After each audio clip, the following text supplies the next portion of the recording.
Hi, Professor. So we start now. I will speak less so we can read more. You can read more. So we want to find out a winning strategy for all numbers. So first we have to prove that a winning strategy do exist. And we first introduce a very important property, which is an minus 1 is less than 2 times an minus 2. We will use this property many times. So we prove this question by mathematical introduction. When the Fibonacci number is 1 or 2, it's easy for us to prove. So we assume when n is less than k, then the second player will win. And the most important things for us to solve this question is divide an plus 1 equals to an plus an minus 1. So it's easy for us to figure out the first situation.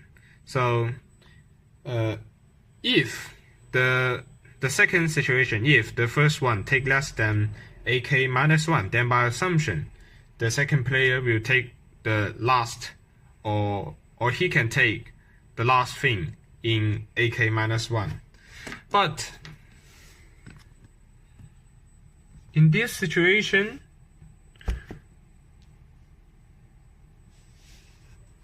the second player will not want the first player will take all in ak after he take all in ak minus 1.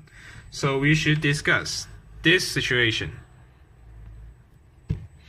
So if the first one take more than ak minus 1 over 3, then we can figure out that the second one will can take all in ak minus 1.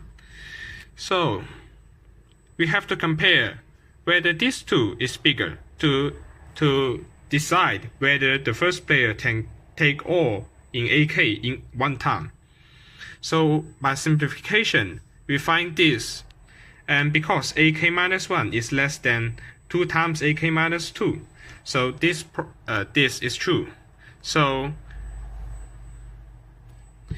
we can figure out that the first player can't take all in ak in a time. So this question has changed to the one who will take the last in ak, that will be the winner. And because the first player can't take all in ak in one time, so by our assumption the second player will win.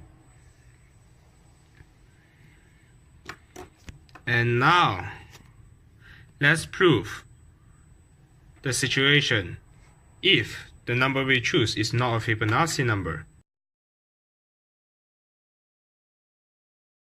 So in this question, we use the Condorcet theorem, and it points out that integer can be divided into several discontinuous Fibonacci number, and discontinuous means the position of them is not continuous.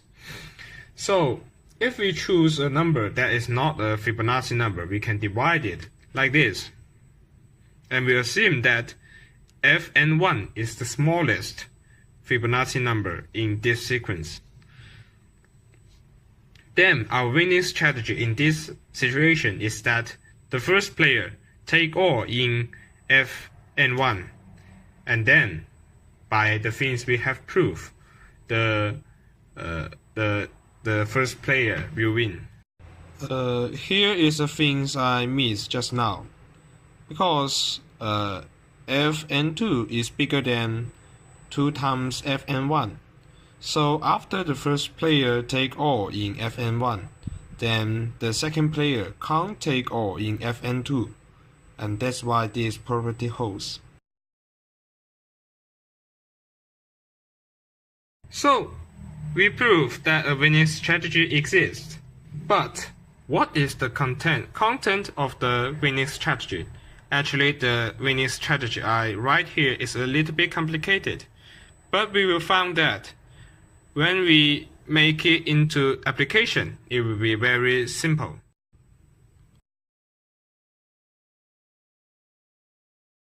So we first use 55 to introduce our winning strategy. Then we introduce the common winning strategy itself. So if the first one, we can divide 55 into 21 plus 34, and if the first one take more than 21, by our proof process, we know the second player can easily win. And when the first one takes 7, we can take 14, which is 7 plus 14 equals to 21. And the left 34, we can divide it into 13 and 21. Then by repeat this kind of process, the second player can easily win. This is the common winning strategy I summarize, and it's shown like this. I think it's good enough. Let's take some example. If the number is not a Fibonacci number, we can say 56 is 55 plus 1.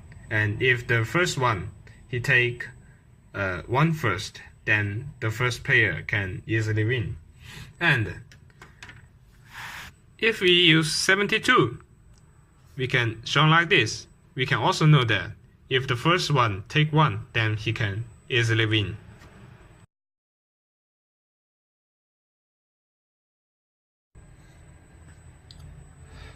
I found my thrill on Blueberry Hill, on Blueberry Hill. When I found you,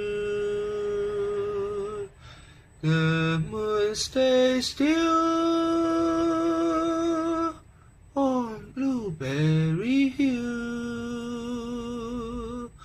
And it was until my dreams came true.